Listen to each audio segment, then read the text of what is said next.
Assalamualaikum warahmatullahi wabarakatuh. Di sini saya Sofiani dengan NIM 23060190087. Di sini saya akan menjelaskan mengenai hukum Mendel 1 dan hukum Mendel 2. Nah, yang pertama, apa itu hukum Mendel?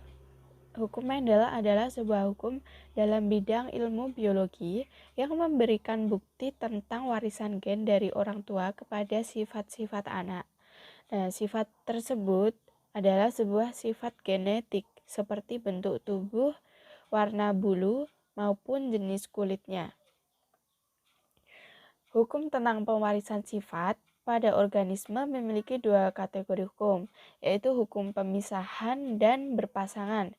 Hukum-hukum tersebut akan saya bahas lebih lengkap pada video ini.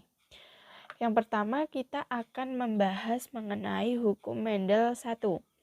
Nah, hukum Mendel 1 atau pemisah disebut juga dengan segregation. Nah, bunyi dari hukum Mendel 1 ini, the law of segregation of allelic gens.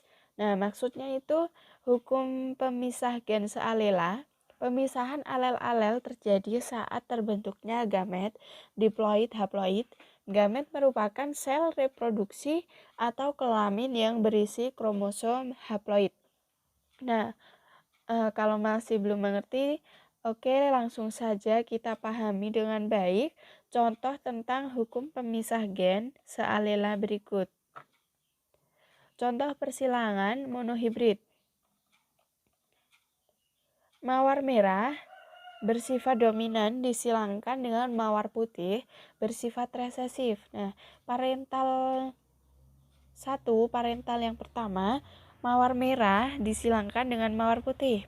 M besar disilangkan dengan M kecil, menghasilkan gamet M besar, M kecil. Nah, fenotip 1, M besar, M kecil atau 100% berwarna merah.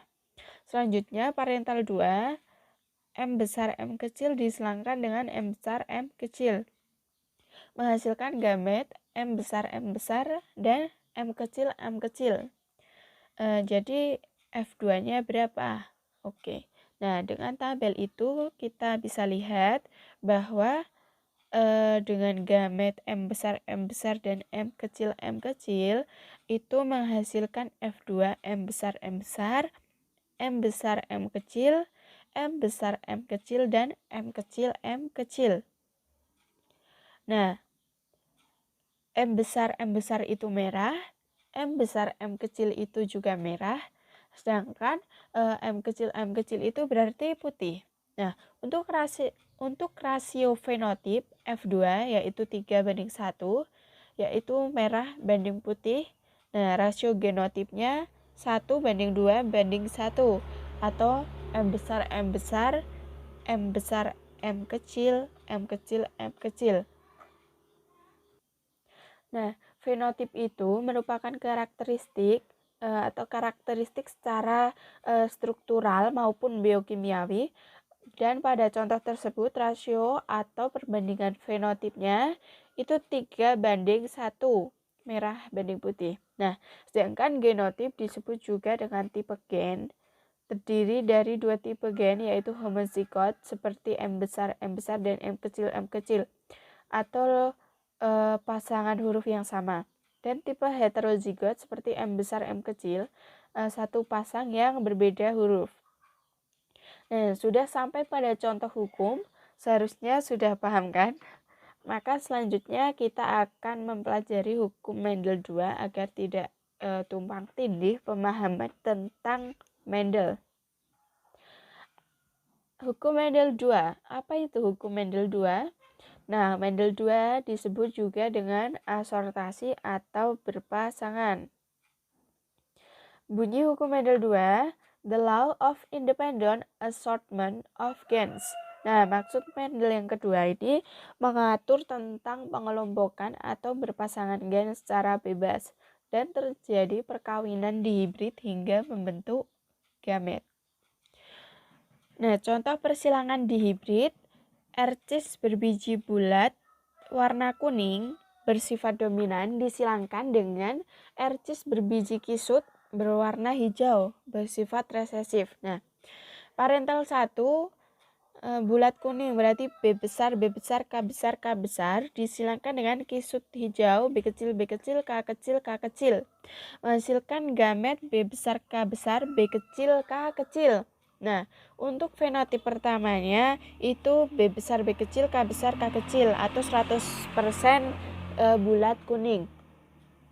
Untuk parental keduanya B besar, B kecil, K besar, K kecil disilangkan dengan sesamanya menghasilkan gamet B besar, K besar, B besar, K besar, B besar, K kecil, B besar, K kecil, B kecil, K besar, B kecil, K besar, dan juga B kecil, K kecil, B kecil, K kecil. Nah, itu disilangkan dan menghasilkan F2 seperti pada tabel.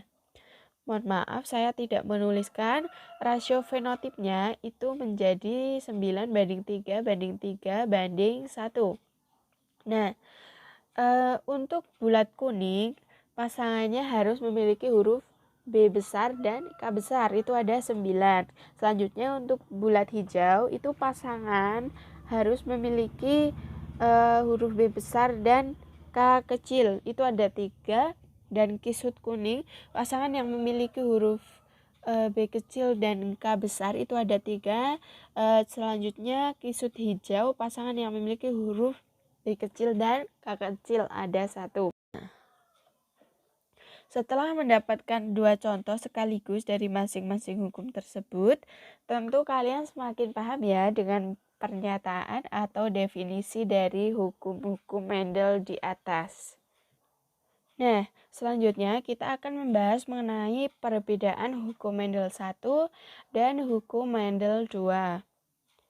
Untuk perbedaannya, hukum Mendel 1, hukum segregasi atau pemisahan. Selanjutnya untuk hukum Mendel 2 yaitu hukum asortasi atau pengelompokan ataupun berpasangan.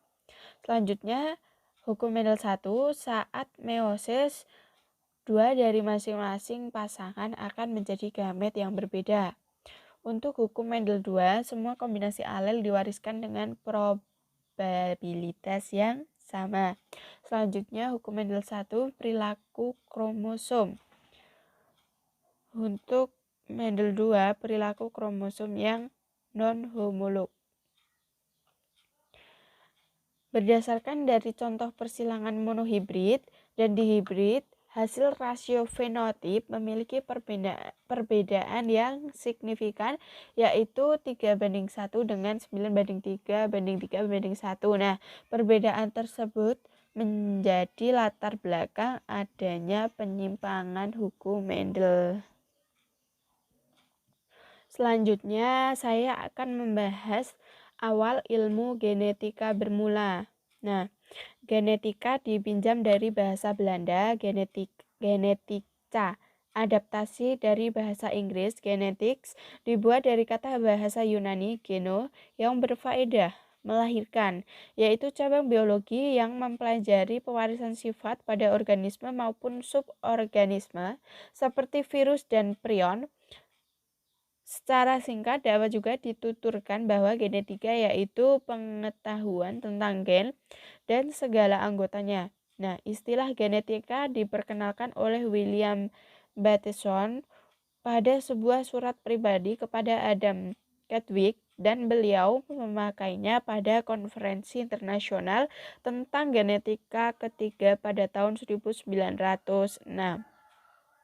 Nah, selanjutnya kronologi perkembangan genetika. Peletakan dasar ilmiah menempuh percobaan sistematik baru dilakukan pada paruh penghabisan zaman ke-19 oleh George Johann Mendel. Beliau yaitu seorang biarawan dari Bonn dalam bahasa Jerman, Kekaisaran Austro-Hungaria, sekarang anggota dari Republik Ceko. Mendel disepakati umum sebagai pendiri genetika. Sesudah karyanya Versus über Pflanzenhybriden atau percobaan tentang persilangan tanaman dipublikasi cetak pada tahun 1866, ditemukan kembali secara terpisah oleh Hugo de Vries pada Korenz dan Erich von Zermatt pada tahun 1900. Dalam karyanya itu, Mendel pertama kali menemukan bahwa pewarisan sifat pada tanaman, ia memakai 7 sifat pada tanaman kapri, Pisum sativum, mengikuti sejumlah nisbah matematika yang sederhana. Yang lebih penting, beliau dapat menjelaskan bagaimana nisbah-nisbah ini terjadi, menempuh apa yang dikenali sebagai hukum pewarisan Mendel. Sesudah penemuan ulang karya Mendel, genetika berkembang paling pesat. Perkembangan genetika seringkali menjadi contoh klasik tentang penggunaan metode ilmiah dalam pengetahuan atau sains. Selanjutnya, cabang-cabang genetika. Nah, genetika berkembang tidak sewenang-wenang sebagai pengetahuan murni maupun pengetahuan terapan. Cabang-cabang pengetahuan ini terbentuk terutama sebagai akhir suatu peristiwa pendalaman terhadap sebuah anggota tertentu dari objek kajiannya. Nah, cabang-cabang murni genetika itu ada genetika molekular, genetika sel, genetika populasi, genetika kuantitatif, dan juga genetika perkembangan. Selanjutnya, cabang-cabang terapan genetika itu ada genetika kedokteran, pengetahuan pemuliaan, dan rekayasa genetika atau rekayasa gen. Mungkin sekian penjelasan dari saya. Kurang lebihnya saya mohon maaf. Saya akhiri. Wassalamualaikum warahmatullahi wabarakatuh.